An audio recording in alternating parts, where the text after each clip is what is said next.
Hello friends, मैं आपकी story teller Himani और स्वागत है आपका मेरे यूट्यूब चैनल में। तो दोस्तों, आज मैं बात करूंगी कुछ इंडोर प्लांट्स के बारे में जो कि बहुत ही लो मेंटेनेंस के साथ आपके घर को बेहद ही खूबसूरत बनाते हैं। इस प्लांट को देखकर आप समझ ही गए होंगे कि मैं बात करने वाली हूँ केन पाम की, जिसे बैम्बू पाम भी कहा जाता है। इसे बैम्बू पाम क्यों कहा जाता है उसकी मैं एक वजह बताती हूँ आपको। आप देख सकते हैं इसकी जो स्टेम है वो एक तरीके से बैम्बू की लुक देती है। बैम्बू ट्री जो है उसकी तरह ये लगता है, इसीलिए इसे नर्सरी में या आम भाषा में लोग इसे बैम्बू पाम भी कहते हैं। लेकिन ये वो बांस नहीं है जो कि हमारे घर में यूज होता है, ये वो नहीं है। तो इसका नाम है केन पाम। अब बात करते हैं इसे किस तरीके की लाइट की जरूरत पड़ती है। केन पाम को ब्राइट लाइट बेहद पसंद है, लेकिन वो उस पर इनडायरेक्टली पड़नी चाहिए। आप इसे ट्यूबलाइट के नीचे भी रख सकते हैं, उससे भी वो काफी सारी एनर्जी रिटेन कर लेगा। ये प्लांट आप अपने रूम में रखिए, अपने ड्राइंग रूम में रखिए या फिर ऑफिसेस में भी आप इसको रख सकते हैं। ये बहुत ही सुंदर लगता है। अब हम बात करते हैं कि इसे कैसे पानी देना चाहिए, इसकी कैसी सॉइल होनी चाहिए। तो चलिए मैं आपको बताती हूँ। आप यहाँ पे इसके स्टेम में देखिए कुछ ड्राई लीव्स आपको दिख रही होंगी। ये ड्राई लीव्स जो हैं वो खुद ब खुद भी ये छोड़ देता है, क्योंकि ये सेल्फ क्लीनर प्लांट है। लेकिन आप खुद भी अपना इसे जो है यहाँ से छील कर तोड़ सकते हैं। टाइमली समय समय पर आप इसको हटा सकते हैं। इसे बहुत ज्यादा पानी देने की बिल्कुल भी जरूरत नहीं है, अदरवाइज इसकी स्टेम जो है ये बहुत ही ढीली पड़ जाएगी और ये गलने लगेगी और टूट जाएगी। ये स्लो ग्रोइंग पौधा है और इसे पानी की भी कम जरूरत पड़ती है। आप इसे आर्टिफिशियल लाइट के पास रखिए। कोशिश कीजिए कि ये डार्क एरिया में ना रखा हो। डार्क एरिया में रखेंगे तो हो सकता है कि इसकी लीव्स जो हैं वो पीली पड़ जाएं इस तरीके से। और अगर आप धूप में भी रखेंगे, डायरेक्ट आप सनलाइट इसको देंगे, तब भी आपकी लीव्स जो हैं पीली पड़ने लगेंगी, जलने लगेंगी। ये पहले मैंने बाहर रखा हुआ था, लेकिन अब मैंने इसे अंदर रूम में रख लिया है। ये देखिए इसकी जो है कुछ लीव्स भी आ रही हैं नई। तो इसको वेल ड्रेनेज सॉइल की जरूरत पड़ती है। वेल ड्रेनेज सॉइल होनी चाहिए इसकी। वेल ड्रेनेज सॉइल जो है वो कैसे बना सकते हैं इसके बारे में मैं आपको वीडियो में आगे बताऊंगी। आप कोशिश करिए कि केन पाम की जो मिट्टी है वो मॉइस्ट रहे, मतलब थोड़ी सी गीली रहे। जब तक आप देखते हैं कि ये मिट्टी गीली है, मतलब आपने आज पानी दिया और 2 से 3 दिन बाद भी आप देख रहे हैं कि इसकी जो मिट्टी है अभी भी ये इसमें मॉइस्चर है, तो आप या तो कम पानी दें, बहुत ही थोड़ा पानी दें, या तो अगर आप नहीं भी देंगे तब भी ये पौधा जो है आसानी से सरवाइव कर जाएगा कुछ और दिन।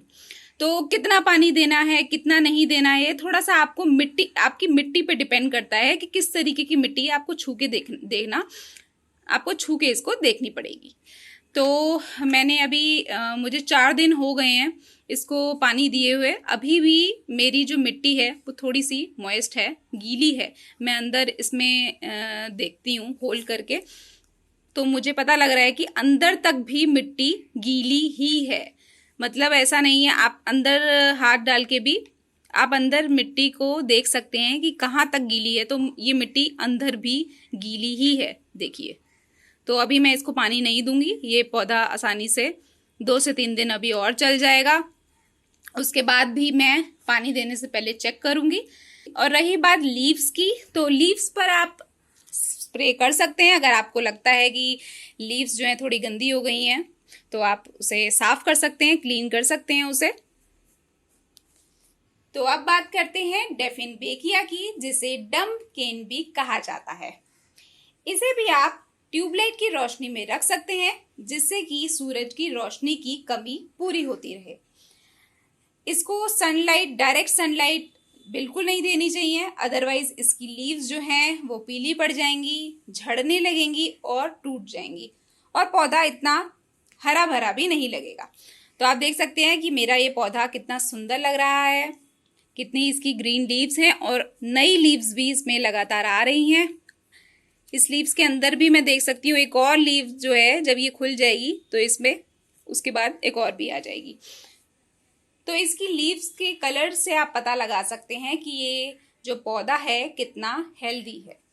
ये एक ऑक्सीजन रिच पौधा है। इसे आप घर के अंदर भी रख सकते हैं और आप अपने घर के बाहर भी रख सकते हैं। अभी मैं वीडियो बना रही हूँ तो मैंने ये अंदर रखा हुआ है अपना पौधा आपको दिखाने के लिए, लेकिन मैं इस पौधे को अपने घर के दरवाजे के ठीक बाहर रखती हूँ जहाँ पे डायरेक्ट सनलाइट नहीं आती है। तो ये बहुत ही अच्छे से ग्रो कर रहा है। इससे पता चल रहा है कि इतनी लाइट जो इस पर मैं दे रही हूँ वो इसके लिए बहुत ही सफिशिएंट है और बहुत ही भरपूर इसे लाइट जितनी इसे मिलनी चाहिए, ब्राइट लाइट, वो उसे मिल रही है। तो जैसा कि मैंने बताया कि ये एक एयर प्यूरिफाई प्लांट है, तो आप इसे अपने रूम में रखिए, वो ज़्यादा बेहतर है। इससे आपकी जो रूम की जो हवा है वो उसको प्यूरिफाई भी करेगा। एक बार मैं और आपको बता दूं कि डेफिनबेकिया की जो लीव्स हैं वो बहुत ही टॉक्सिक हैं, जो कि अपने लिए, इस प्लांट के लिए तो बहुत ही प्रोटेक्टिव है, बहुत ही एक प्रोटेक्शन का काम करती है। लेकिन अगर उसे कोई ह्यूमन खा ले, चबा ले, तो उसके लिए बहुत ही प्रॉब्लम हो जाएगी। तो आप इसे बच्चों से, अपने डॉग से, अपनी कैट से थोड़ा सा बचा के रखिए, थोड़ा ऊपर की तरफ कहीं रख दीजिए जिससे कि वहां तक बच्चा ना पहुंच पाए। अब मैं बात करती हूँ कि इसे किस तरीके की सॉइल की ज़रूरत पड़ती है। मैंने केन पाम में आपको कहा था कि मैं आपको सॉइल का मिक्सचर जो है उसके बारे में बताऊंगी। इसका मिक्सचर और उसका मिक्सचर दोनों लगभग सेम ही है, दोनों प्लांट्स का सेम ही मिक्सचर है, जो कि आप एक ही तरीके की सॉइल जो है बना सकते हैं। इसकी सॉइल कैसी रहनी चाहिए वो मैं आपको बताती हूँ। इसकी सॉइल में आप 40% तो बजरी लें, जिसे रिवर सैंड भी कहा जाता है, जो कि आपको किसी शॉप में मिल जाएगा जहाँ पे कंस्ट्रक्शन का काम, मतलब कंस्ट्रक्शन के लिए, बिल्डिंग कंस्ट्रक्शन के लिए जो भी सामान आप खरीदते हैं, आई थिंक वहाँ पे आपको इजीली बजरी जो मिल जाएगी। और दूसरा आपको जो है 40% तो आपने ले ली बजरी, बाकी 60% में आप मिक्स कर सकते हैं कंपोस्ट और गार्डन सॉइल। कितना करना है वो आप अपनी मर्जी से कर सकते हैं। अदरवाइज अगर आप जानना चाहते हैं कि कितनी मुझे करनी चाहिए, तो 40% मैंने आपको बताया बजरी, बाकी आप गार्डन सॉइल और वर्मी कंपोस्ट, कोई भी गोबर की खाद, आप ये दोनों 60% जो है इसकी मात्रा रहेगी इन दोनों की मिलीजुली, और 40% रहेगी बजरी की। बजरी मैंने इसीलिए बताया क्योंकि इससे जो है सॉइल जो है वो वेल ड्रेनेज रहेगी। अगर आप इस पे पानी जब देते हैं तो वो पानी जो है जितनी मिट्टी सोखना चाहती है वो सोखेगी और वो नीचे से पानी फिर उसके बाद निकल जाएगा उसमें से। तो वेल ड्रेनेज सॉइल जो है वो होनी चाहिए। अब बात आती है कि हमें वेल ड्रेनेज सॉइल तो हमने बना ली, लेकिन हमें कब और कितने दिन में पानी देना चाहिए। देखिए, इसका पता तो आप अपनी मिट्टी देखकर ही लगा पाएंगे। आप अपनी मिट्टी को देखिए कि आपकी मिट्टी जो है वो कितनी मॉइस्ट है या सूखी हुई है, तो इससे आप पता लगा पाएंगे। मैं जो हूँ ये मेरी अब ड्राई हो चुकी है, अब मैं इसको अच्छे से भरपूर पानी दे सकती हूँ। अगर आप भरपूर पानी देते हैं, अच्छे से आप पानी देते हैं, तो उसके लिए आपको क्या करना होगा। हालांकि मैंने तो ये जो है प्लास्टिक का पॉट लिया हुआ है, क्योंकि आप घर में लगाते हैं तो मिट्टी जो है झड़ने लगती है। मिट्टी का अगर पॉट लगाते हैं या फिर आप सीमेंट का पॉट लगाते हैं तो प्लास्टिक के थोड़े सुंदर लगते हैं, तो इसीलिए अंदर जो है इंडोर प्लांट्स रहते हैं तो मोस्टली लोग प्लास्टिक के लगाते हैं, तो मैंने भी लगाया। अब इसका तरीका ये है कि आप प्लास्टिक में है जो नीचे जो है आप उसमें 4 से 5 होल कर दें। इससे क्या होगा कि जो भी पानी होगा, एक्सेस वाटर होगा, वो उस होल के द्वारा नीचे से निकल जाएगा। मिट्टी के गमले में आप लगाते हैं तो मिट्टी जो है ऑलरेडी वो जो है पानी सोख लेती है, एक्सेस वाटर जो है वो सोख लेती है। लेकिन प्लास्टिक में ये बाउंडेशन हो जाती है कि पानी कहीं नहीं जाता, रुक जाता है, ठहर जाता है। तो इससे क्या होता है, कई बार जो है आप सब चीजें सही कर रहे हो, लेकिन क्या होता है कि कई बार पौधा फिर भी मर जाता है। वो रीज़न यही होता है उसका कि आपकी जो है होल जो है आपके कम है, पानी जो है एक्सेस वाटर जो है वो नहीं निकल पाता है। तो इसके लिए आप जो है अगर आप प्लास्टिक का गमला लेते हैं तो उसमें 3 से 4 जो है छेद या 4 से 5 छेद जो है नीचे होल जो है उस पर कर दें। अब आपका ये भी सवाल हो सकता है कि चलिए ठीक है, मैंने पानी दे दिया है और अभी 3 से 4 दिन हो गए हैं, तो अब मुझे पानी देना है या नहीं देना है। वो भी आपके मन में सवाल ज़रूर होना चाहिए, क्योंकि कई बार क्या होता है कि आप पानी दे देते हैं और 3 से 4 दिन के बावजूद भी मिट्टी जो है गीली ही होती है। तो उसको चेक करने के लिए कई बार ऊपर से सूखी रहती है, लेकिन आप 1 इंच अंदर तक इसको देखिए कि मिट्टी सूखी है या गीली है। अगर आपको लगता है कि अभी भी मॉइस्चर है उस मिट्टी में तो आप थोड़ा और रुक जाइए, क्योंकि इंडोर प्लांट्स जो हैं वो अगर आप थोड़ा सा रुक के भी पानी देंगे तो वो चल जाते हैं। हाँ, लेकिन अगर आप एक्सेस वाटर देंगे तो वो मर सकते हैं। तो आप साल में 2 बार इसमें वर्मी कंपोस्ट खाद जो है वो दे सकते हैं।